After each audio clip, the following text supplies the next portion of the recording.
Good evening, Miss Barber. Good evening. Before we get started with your evaluation here, I just wanted to say thank you so much for your efforts that you have put forth these last 18 months as principal at Sunnydale Elementary School. We definitely have recognized your efforts, and you have proven yourself to be a valuable asset to the Happy Public School District. So thank you so much. Well, thank you. Now, as we get into your evaluation here, I first wanted to just to make note of these reading scores for your EOG reading scores, and taking a look at them. Your reading scores are higher, noticeably higher than your math and your science scores across the board, third, fourth, and fifth grade, as is with the district as well. I know that you have some reading initiatives in place, but I definitely wanted to kind of bring out the positive point in this, and that you can use this as a springboard to increasing growth and proficiency in your math and science scores in fifth grade as well.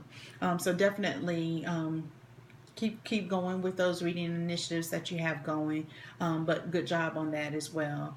And we look forward to seeing your continued growth.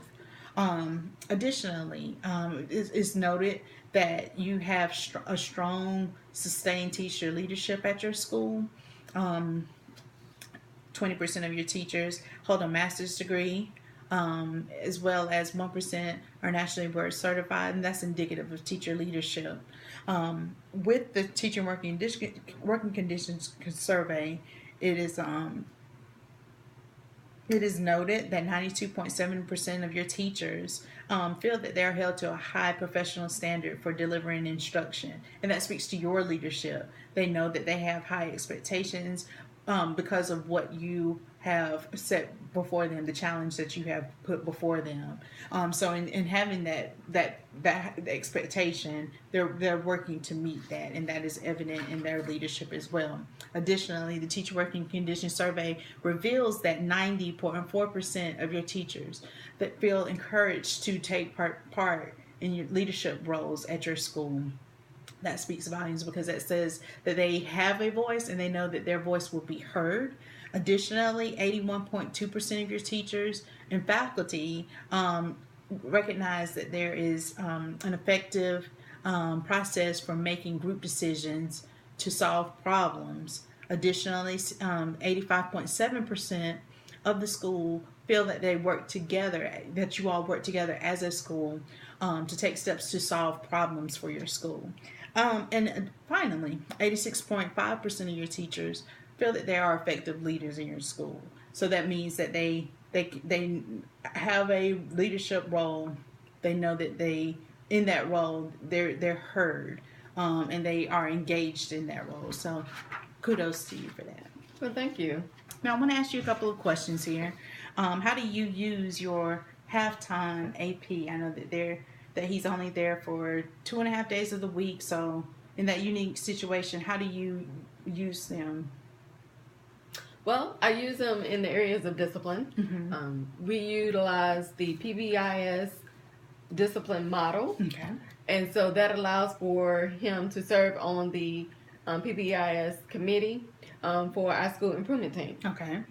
Also, in classroom observations and evaluations each day, the observations of half the classroom, that also reinforces with the students the behavior expectations because it's consistent. Very good. Also, I would say in the areas of beginning teacher, working with the beginning teacher coordinator, that allows for great support and mentorship for our beginning teachers, and the intent there is to increase retention. Right now it's at 82%, but we want to get it higher.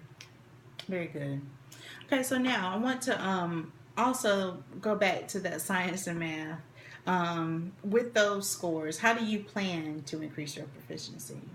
Well, I would like to increase it by looking at professional development opportunities, specifically in those areas of the science and the math. Also, I would like to provide additional homework assignments for the students, for continuous practice for them, for improvement.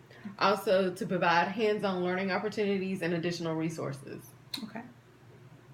Alrighty, and so that gives me a good segue into my next question. I hear that you want to provide professional development specifically in math and science. So, looking at that working condition survey, what value do you place on the professional development results that were given there? Well, that area concerns me greatly. Our teachers are saying that their professional development is not meaningful, and that's a concern. Mm-hmm. That's a serious concern. And so, as a result, I would like to provide additional professional development opportunities in addition to the district mandates, some supplemental resources for them. Okay, very good. So now, just kind of looking at the observations that I made at the beginning of our conversation, also your answers to the questions that I've just asked, I want to make some recommendations. And I know that you, as a principal, you have 7 standards that you need to focus on, but I want you to narrow your focus on standard number 2, instructional leadership. And with that, I want you to be able to kind of use those strengths that we've already talked about, those areas that need some addressing, and kind of couple those two to kind of help develop some growth and development in your school. So with that, I know that as a second year principal that you are developing your relationships with your teachers. I want you to continue to do that as well.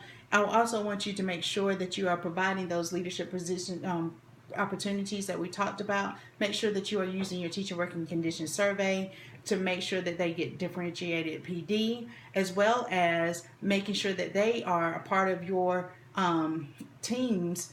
Create data teams where they are the leaders there and they are driving those instructional decisions as well. Use the data to drive your instruction. Be transparent and also be honest with your team. Evaluate everything all the time. Keep what is working and then change what isn't. And you're well on your way. Thank you so much for your time. Thank you.